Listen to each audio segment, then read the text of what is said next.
Imagine the vibrant green of our farmlands, producing food that sustains us. And we imagine the unseen consequences, a silent threat seeping into our most precious resource, water. We're talking about agricultural chemical runoff, a significant issue in regions like Isabela and Cagayan in the Philippines. Today, we embark a journey to uncover the hidden dangers and explore vital solutions. Causes of agricultural chemical runoff.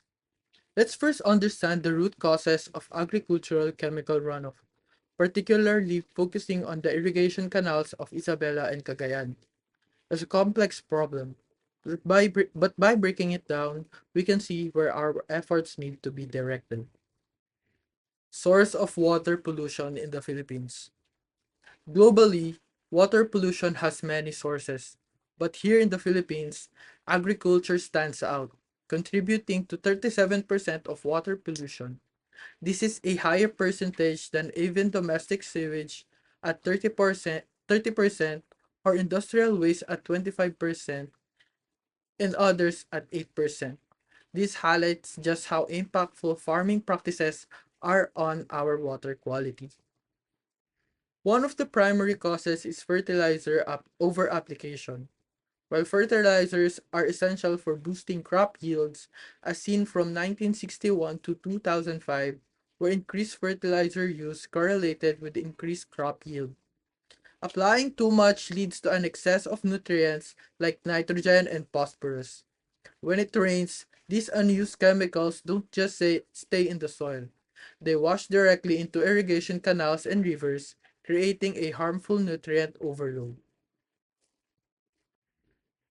Another significant factor is monocropping practices.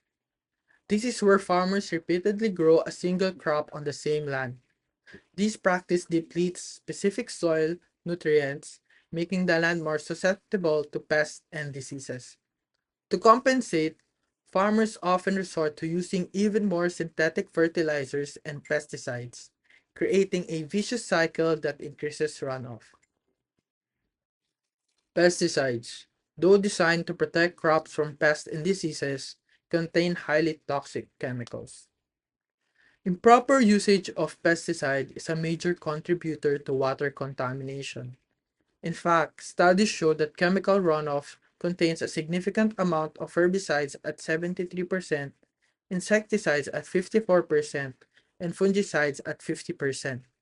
These toxic substances directly pollute our water, with 22% of Philippine irrigation water being contaminated by pesticides. Furthermore, practices like canal side dumping of agricultural waste directly introduce pollutants into the water. This is the lack of buffer strips. These are areas of national vegetation along the edges of fields and canals that act as natural filters, trapping runoff before it reaches the water.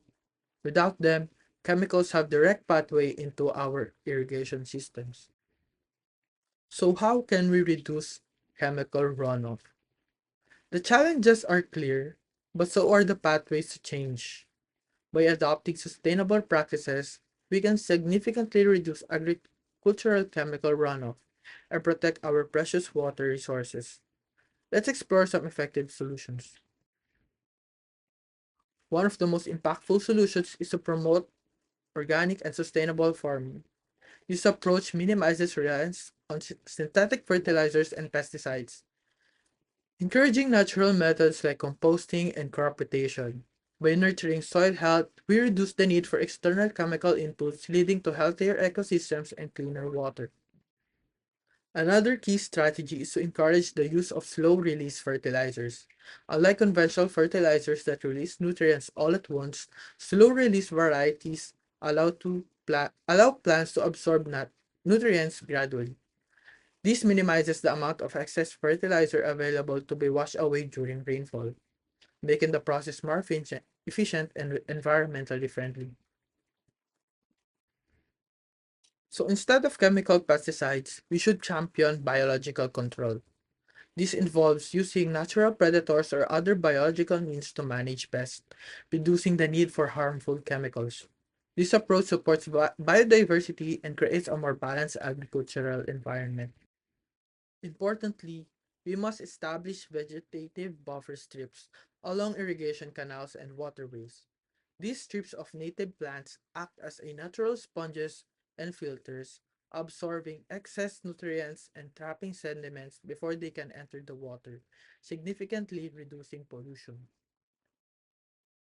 Education is vital. This is essential to train farmers on safe agrochemical handling. This includes proper storage, application techniques, and disposal methods to prevent accidental spills and minimize environmental impact. Finally, promoting rainwater timing and smart application of agricultural inputs is essential. Farmers can use weather forecasts to avoid applying fertilizers or pesticides right before heavy rains, which would simply wash them away. Smart application technologies can also ensure precise delivery, reducing waste. And let's not forget about contour and terrace farming. These methods help prevent soil erosion and chemical runoff on slopland by creating barriers that slow down the flow of water, allowing more time for absorption and reducing direct runoff into canals. By embracing these sustainable practices, we can transform our agricultural landscapes, ensuring a future where our food is grown responsibly and our water remains clean and abundant for all. It's all a collective effort, and together we can make a difference.